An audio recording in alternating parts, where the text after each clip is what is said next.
नमस्कार दोस्तों, stock market studies में फिर से एक बार आपको बहुत-बहुत स्वागत है। तो आज मैं बात करूँगा एक ऐसे कंपनीज़ के बारे में जिसका फ्यूचर में बहुत ज़्यादा हाई ग्रोथ होने का चांसेस है।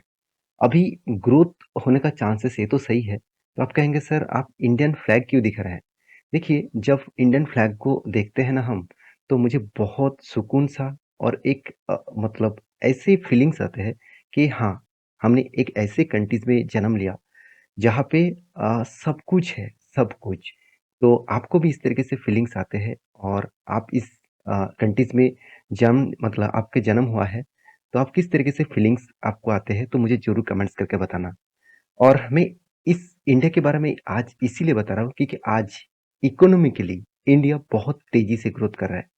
अगर एक डेटा मैं आपके साथ शेयर वो डेटा देखेंगे तो जीडीपी का जो पर कैप मतलब कैपिटल पर कैपिटा जो जीडीपी का जो इनकम ग्रोथ है, वो किस बेसिस में ग्रोथ हो आप देख सकते हैं। जहाँ पे आप देखेंगे यूनाइटेड स्टेट जो जीडीपी टोटल कितना है, जीडीपी आप देखेंगे 26,854 बिलियन यूएस डॉलर। तो उस कंट्रीज के पर कैपिटल इनकम कितना है? 80 US dollar, sorry 80,000 US dollar. तो सोचिए पर कैपिटल इनकम कितना ज़्यादा है यूएस में।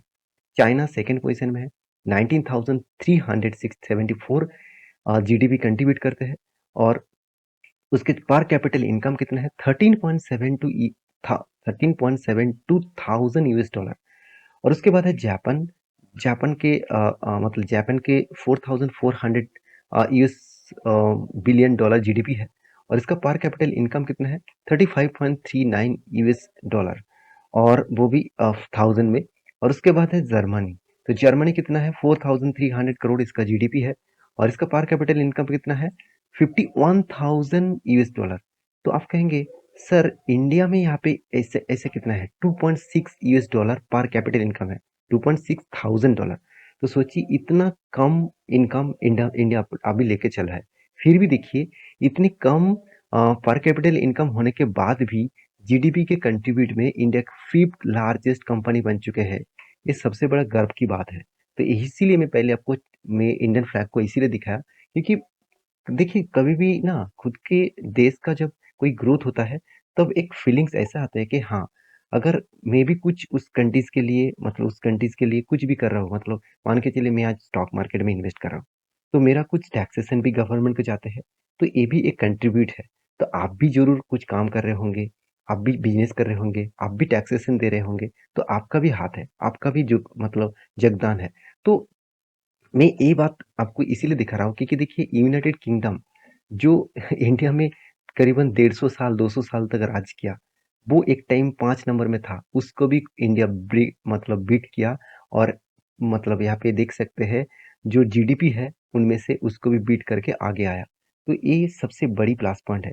तो सारे पॉइंट्स आपको दिखाने का जो मेन मकसद है वो मैं आपको बता दूं कि इंडिया इकोनॉमिकली बहुत तेजी से ग्रोथ कर रहा है और हर कंट्रीज के जो बड़े बड़े कंपनीज है वो इंडिया में आकर काम करना चाहते हैं। इंडिया में खुद का हब बनाना चाहते हैं, खुद का मतलब फैक्ट्रीज बनाना चाहते हैं और यहाँ पे ही मैन्युफैक्चरिंग करेंगे और बाहर की कंट्री में बेचेंगे।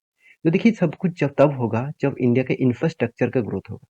तो इंफ्रास्ट्रक्चर का ग्रोथ मतलब चाहे वो बिल्डिंग्स के ऊपर हो, चाहे वो रोड कंस्ट्रक्शन के ऊपर हो, चाहे वो सड़कें हो, अलग मतलब नेटवर्क डिस्ट्रीब्यूशन हो, मेट्रो ट्रेन बस, हर किसी मतलब जो इंफ्रास्ट्रक्चर है उसके ऊपर ग्रोथ होना होगा, तभी इस तरीके से जीडीपी और भी ज्यादा ग्रोथ होने हो जाएगा। देखिए मेरे हिसाब से जिस तरीके से ग्रोथ हो रहा है वो जर्मनी को भी बीट कर पाएंगे। तो अभी कब बीट करेगा करेगा वो तो पता ही नहीं। मेरे हिसाब से जो बड़े-बड़े एनालिसिस जो बता रहा है, इकोनॉमिस्ट जो बता रहा है, 2030 के अंदर-अंदर वो चाइना को भी नहीं सिर्फ जापान को भी बीट कर सकते हैं। तो चलो देखा जाता है क्या होने वाला है। तो पर कैपिटल इनकम बढ़ेगा तो ऑब्वियसली देश का तो ग्रोथ होगा ही। तो मैं इतने सारे चीज़ इसलिए बोल रहा हूँ क्योंकि मैं आज एक ऐसे कंस्ट्रक्शन कंपनीज के बारे में बात करूँगा, जिसका ग्रोथ होने का चांसेस बहुत ज़्यादा है। मत क्योंकि देखिए कोई भी कंट्रीज का इकोनॉमिकली ग्रोथ होता है तो सबसे ज़्यादा कंपनीज की उस कंट्रीज के जो इंफ्रास्ट्रक्चर है उसका ग्रोथ होगा। उसी से जुड़े हुए कंपनीज के बारे में बात करूँ जिसका नाम आप देख सकते इनोवेटर्स। तो आप देखेंगे तो इनोवेटर्स आप कहेंगे सर ये कौन सा कंपनी है, हमने तो पहले कभी नहीं सुना। हाँ इसीलिए तो मैं आपको सुना रहा हूँ क्योंकि देखिए हम लोग क्या करते क्या है, दो तरीके से इन्वेस्टमेंट प्रोसीजर होते हैं। एक कुछ रिस्की प्लेयर होते हैं, कुछ हाई रिस्की प्लेयर होते हैं और कुछ सेफेस्ट जोन में काम करना चाहते हैं। तो आप कौन-सा कैटेगरीज़ में है, उस हिसाब से काम करिए। मैं ये बात सबसे पहले आपको इसीलिए बता रहा हूँ, क्योंकि ये जो कंपनी है, रिस्की कंपनी है। एक छोटा-सा कंपनी है, इसका मार्केट कैप भी बहुत छोटा है और फ्यूचर में हाई ग्रोथ होने का चांसेस भी है।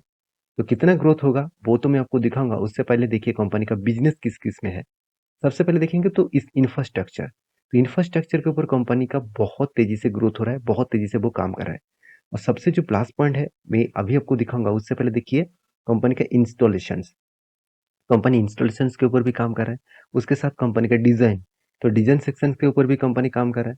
तो कंपनी के प्रोजेक्ट बाय इनोवेटर्स, तो कंपनी कहाँ-कहाँ पे प्रोजेक्ट किया, वो आप देख सकते हैं। कंपनी के कुछ प्रोजेक्ट आप देख सकते हैं, कमर्शियल है, रेसिडेंटल है, इंफ्रास्ट्रक्चर है। अभी कहेंगे सर इस सारे प्रोजेक्ट के ऊपर तो कंपनी काम करते हैं, तो हम लोगों को इतने सालों में पता क्यों नहीं है? हाँ, जो-जो व्यक्ति को पता है इस कंपनी के बारे में, मुझे ज़रूर कमेंट्स करके लिखना। मैं आपके कमेंट का इंतज़ार करूँगा। तो देखिए, जो कमर्शियल प्रोजेक्ट है, देखेंगे तो इस कंपनी कितने सारे कमर्शियल प्रोजेक्ट को अंजाम दे चुके हैं, मतलब कंपनी काम कर चुके हैं। जहाँ पे बड़े-बड़े कंपनीज़ है, डीएचएफएल होगा, रिलायंस होगा, तो बड़े से बड़े कंपनीज़ इसका कस्टमर है। तो इंफ्रास्ट्रक्चर के जो मतलब बिल्डिंग्स है, आप देखेंगे इस कंपनी किस तरीके से उसको अंजाम दिए। साथ ही साथ बड़े से बड़े शॉपिंग मॉल्स भी आपको दिखेगा और उसके साथ-साथ और भी जो प्रोजेक्ट है इसका, वो भी यहाँ पे आप देख सकते हैं। तो सबसे जो बड़ी बात लगा इस कंपनी के बारे में, वो है इसका क्लाइंट्स। तो किस-किस क्लाइंट के कंपनी काम करते हैं, इस चीज़ को ध्यान से समझना, यहीं से सब कुछ छुपे हुए हैं। तो कंपनी के जो क्लाइंट्स हैं, आप देखेंगे तो रिलायंस, सबसे इंडिया के सबसे बड़े कंपनी रिलायंस इंडस्ट्रीज, इसी के क्लाइंट्स हैं। उसके साथ-साथ आप देखेंगे तो लोधा, लोधा भी इसका कस्टमर्स है और उसके साथ-साथ देखेंगे तो टाटा हाउसिंग, तो टाटा हाउसिंग भी ये भी इसका कस्टमर्स है। साथ ही साथ आप देखेंगे तो ओबेरॉय होटल्स, तो ओबेरॉय होटल्स आपने बहुत बार सुने होंगे, ओबेरॉय कंस्ट्रक्शन आपने बहुत बार सुने होंगे, वो भी इसके कस्टमर्स है। साथ ही साथ आप ये भी देखेंगे तो कंपनी हीरानंदानी ग्रुप भी इसी का कस्टमर है। साथ ही साथ सिप्ला, आप सभी जानते हैं, सिप्ला एक फार्मास्यूटिकल कंपनी है, ये भी इसका कस्टमर है। साथ ही साथ आप देखेंगे तो जो रहीजा क्रॉप है, वो भी इसका कस्टमर है और सबसे बड़ी बात है गवर्नमेंट भी इसका कस्टमर है। एयरपोर्ट अथॉरिटी ऑफ इंडिया, ये भी इसका कस्टमर है। जेवीके, ये भी इसका कस्टमर है। साथ ही साथ देखेंगे तो एमजीएफ इसका कस्टमर है, अदानी भी इसका कस्टमर है। साथ ही साथ देखेंगे तो आदित्य बिरला भी इसका कस्टमर है, एल&टी भी इसका कस्टमर है। तो सोचिए, इंडिया के टॉप 10 कंपनी नहीं, टॉप 20 कंपनी भी आप देखेंगे तो इसका कस्टमर है। तो जब कोई भी कंपनी इतने बड़े-बड़े क्लाइंट को हैंडल कर रहा है, इतने बड़े-बड़े क्लाइंट्स को लेकर काम कर रहा है, तो उस कंपनी में ग्रोथ होने का चांसेस है। तो मैं इतने सारे चीज़ आपको इसीलिए दिखा रहा हूँ क्योंकि कंपनी का पोटेंशियल और ग्रोथ के बारे में आपको पता नहीं है। कंपनी का विजन्स के बारे में आपको पता नहीं है। कंपनी के क्लाइंट के बारे में आपको पता नहीं है, तो उस कंपनी के ऊपर निवेश करने से कुछ फायदा नहीं होगा। आप ब्लाइंडली सिर्फ कंपनी का प्राइस देख कर निवेश करेंगे तो आपको बहुत बड़ा दिक्कत हो सकते हैं। और मुझे जो सबसे बेस्ट पॉइंट लगा इस कंपनी के ऊपर, वो क्या है, कंपनी बहुत छोटा है, इसका हाई ग्रोथ होने का चांसेस भी है। आप देखेंगे innovator fest systems limited company का नाम है और कंपनी देखा जाए तो डिजाइन से लेकर, इंजीनियरिंग से लेकर, फैब्रिकेशन से लेकर, सप्लाई से लेकर, इंफ्रास्ट्रक्चर से लेकर, इंस्टॉलेशन से लेकर, तो अलग अलग कैटेगरीज में कंपनी काम करते हैं। तो कंपनी का सबसे ज्यादा बिजनेस जो है, वो हाई ग्रोथ होने वाला बिजनेस है, क्योंकि इस सेक्टर का ग्रोथ अपकमिंग कुछ ईयर्स में बहुत तेजी से होने वाला है। क्योंकि इंफ्रास्ट्रक्चर के ऊपर, कंस्ट्रक्शन के ऊपर जो जो कंपनीज का काम करते हैं, उसका ग्रोथ बहुत ज़्यादा होने वाला है। तो ध्यान से देखना कंपनी का परफॉर्मेंस के बारे में, मार्केट कैप कितना है, एकदम माइक्रो कैप टाइप कंपनी है। और मैं आपको बोल चुका हूँ, जितने सारे हाई रिस्की प्लेयर्स हैं, जितने सारे हाई रिस्की इन्वेस्टर है, उसके लिए इस कंपनी के ऊपर स्टडी करने के लिए कहूँगा। बाकी जितने सारे सेफेस्ट जोन में काम करने वाला इन्वेस्टर है, वो इस कंपनी को छोड़ दीजिए।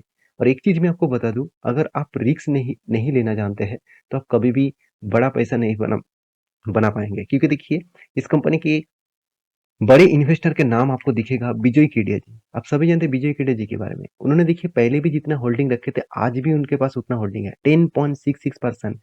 उनकी जितने सारे इन्वेस्टमेंट है, उनके पोर्टफोलियो में जितने सारे इन्वेस्टमेंट है, सबसे ज्यादा इन्वेस्टमेंट अतुल ऑटो के ऊपर है। उसके ऊपर मैंने वीडियो बना के दिया, आप जाकर जरूर देखिए। अतुल ऑटो के बाद से सेकेंड जो कंपनी के ऊपर सबसे ज्यादा होल्डिंग्स है, वो है इनोवेटर। तो इस कंपनी के ऊपर ही सबसे ज्यादा इन्वेस्टमेंट कंपनी करके रखा है। तो मेरे हिसाब से कंपनी के ऊपर विजय केडिया जी ने इन्वेस्ट किया, उसके लिए निवेश करेंगे? बिल्कुल नहीं। आपको ये देखकर निवेश नहीं करना है, आपको देखना है कंपनी का परफॉर्मेंस कितना सही है। कंपनी का आरओई एंड आरओसी दोनों ही ठीक-ठाक देखने को मिला। पी रेशियो तो 45 के आसपास है। इंडस्ट्रीज पी रेशियो 30 के आसपास देखने को मिला है। और डेट टू इक्विटी के बारे में बात करूँ तो कंपनी का डेट टू इक्विटी 0.30 के आसपास देखने को मिला है। प्रोमोटर के पास होल्डिंग्स जो है वो 63.7% के आसपास है और इसका मतलब प्रोमोटर का जो होल्डिंग्स है वो अच्छा खासा देखने को मिला है। और हाँ, कंपनी का जो सबसे जो बेस्ट पॉइंट है, मुझे जो अच्छा लगा वो है ईबिटा मार्जिन। उसके साथ-साथ कंपनी की इंटरेस्ट कवरेज जो है वो उतना खास नहीं है। और दो नेगेटिव पॉइंट्स क्या है, कंपनी का पैग रेशियो। कंपनी का पैग रेशियो 1 के नीचे होना चाहिए था। यहाँ पे कितना है 36 के आसपास। यहाँ पे हाई मतलब ग्रोथ में पैग रेशियो देखने को मिला है। अभी कंपनी का क्वार्टरली रिजल्ट के बारे में बात करूं तो ध्यान देना, कंपनी का सेल्स लगातार इंक्रीज होता गया। बीच में कोविड के बाद 2 बार कंपनी का सेल्स डाउन हुआ। कंपनी एक्सपेंस को भी कंट्रोल किया और प्रॉफिट मार्जिन को देखिए कंटिन्यूअसली वो मेंटेन कर रहा है। सिर्फ कोविड के टाइम में कंपनी का लॉसेस हुआ था। उसके बाद आज तक कंपनी ने कोई भी लॉसेस नहीं किया। कंपनी आपको क्या किया, आप देखेंगे तो धमाका जैसा रिटर्न दिया। बहुत सारे लोगों ने इसी के चलते है इन्वेस्टमेंट कर दिया कि एक साल में कंपनी 250% का रिटर्न दे दिया। इसका मतलब मेरा फंड 3 गुना के आसपास हो गया, 2 गुना, 2.5 गुना के आसपास के हो गया। तो आपको ये सोचना है कि इस रिटर्न के चक्कर में मत पड़ना। आपको ये देखना है कि रिटर्न कितना हाई ग्रोथ देने वाला है, मतलब कंपनी में कितना हाई ग्रोथ है, उसके हिसाब से कंपनी के ऊपर देखिए। जैसे आप बैलेंस शीट को देखेंगे तो कंपनी का रिजर्व जो है वो लगातार ग्रोथ हुआ। कंपनी का खुद का शेयर कैपिटल भी ग्रोथ हुआ। कंपनी का बोरिंग्स के बारे में बात करूं तो कर्जा पहले बहुत ज्यादा था, 60 करोड़ 50 करोड़ के आसपास था। वो घट के हो चुके 40 करोड़। और कंपनी का देखिए एसेट भी बढ़ा और उसके साथ साथ कंपनी का कैश फ्लो में देखा जाए तो कंटिन्यूसली कंपनी कैश फ्लो को मेंटेन किए। तो जब कंपनी का और एक चीज मैं आपको दिखा दूं, कंपनी का बोरिंग्स। कंपनी इस बार 11 करोड़ का कर्जा लिया और 6 करोड़ के आसपास कर्जे को मिटा दिया। तो सारे पॉइंट्स कंपनी के, इतना छोटे कंपनी होने के बाद भी इतने सारे पॉइंट्स को कंपनी मेजर कर रहा है, यही सबसे बड़ी बात है। हाँ, एक पॉइंट थोड़ा सा मुझे वीक लगा, कैश जो साइकिलिंग्स है, तो कैश साइकिलिंग्स कंपनी को बीच बीच में 300 डेज लग रहा था, मतलब 300 350 दिन लग रहा था, आज 160 दिन लग रहा है। इसका मतलब कैश साइकिल्स का जो पीरियड है, इस पीरियड में देखा जाए तो कंपनी में एक पॉजिटिविटी के हिसाब से चल रहा है। तो कंपनी का चार्ट पैटर्न देखेंगे तो कंपनी जब स्टार्ट हुआ उसके बाद तो कोविड स्टार्ट आ गया था। तो कोविड के टाइम में क्या हुआ, कंपनी के ऊपर बिग क्रैश देखने को मिला। और इस कंपनी के ऊपर मैंने एक ट्रेड भी लिया था, वो मैं आपको बता दूं किस बेसिस में ट्रेड लिया गया था। ध्यान से इस चीज को देखना, तभी आपको सब कुछ डिटेल्स मिल जाएगा। देखिए यहाँ पे क्या बना था, एक शोल्डर बना। उसके बाद एक मैं यहाँ पे ड्राइंग करके देता हूँ, यहाँ पे क्या बना, शोल्डर बना। उसके बाद फिर से यहाँ पे क्या बना, एक बिग हेड बना। उसके बाद फिर से एक शोल्डर बना और यहाँ पे अच्छा खासा ब्रेकआउट कंपनी दिया। तो अच्छा खासा ब्रेकआउट का मतलब क्या है, चलो इसको मैं डिलीट कर देता हूँ। हाँ अभी ठीक है। देखिए इस कैंडल ने क्या किया, ब्रेकआउट किया। एक बार मार्किंग कर देता हूँ, इस कैंडल ने ब्रेकआउट दिया और नेक्स्ट कैंडल ने क्या किया, इसको कंफर्मेशन कर दिया। तो इसके ऊपर एंटी बना और टारगेट कहाँ तक हुआ था वो मैं आपको बता दूं। टारगेट में अगर मेंशन करूं, जो बाइंग एंटी है उस लेवल से दिखा दूं, तो कंपनी का टारगेट प्राइस देखेंगे तो आप चौंक जाओगे। तो कंपनी का टारगेट प्राइस आया था 80% के आसपास। तो इजीली यहाँ पे टारगेट अचीव हुआ। उसके बाद देखिए लगातार कंपनी हायर साइड में जा रहा है। तो मैं जरूर कहूंगा कंपनी में एक पोटेंशियल और दम भी है, हाई रिस्क की कंपनी भी है। तो अगर आप रिस्क लेने के शौकीन है और आप रिस्क लेना जानते हैं और रिस्क को मेजर करना जानते हैं, कितना कैपिटल आप रिस्क के हिसाब से इन्वेस्टमेंट करना चाहिए वो आप जानते हैं, तो इस कंपनी के ऊपर स्टडी करिए। तो आई होप वीडियो आपको अच्छा लगे तो प्लीज़ लाइक करना और प्लीज़ इस वीडियो को कोई भी रिकमेंडेशन मत समझ लेना। मैं खुद के रिसर्च के हिसाब से काम करता हूँ और कंपनी के डिटेल्स आपके साथ शेयर करता हूँ। अगर आपको सही लगे इस कंपनी में, सही में आपने रिसर्च किया है तो ही निवेश करना, नहीं तो एक उस कंपनी के ऊपर कभी भी इन्वेस्ट मत करना। मिलते हैं नेक्स्ट वीडियो में, तब तक के लिए अच्छे से रहिए, अपने ख्याल रखिए। धन्यवाद।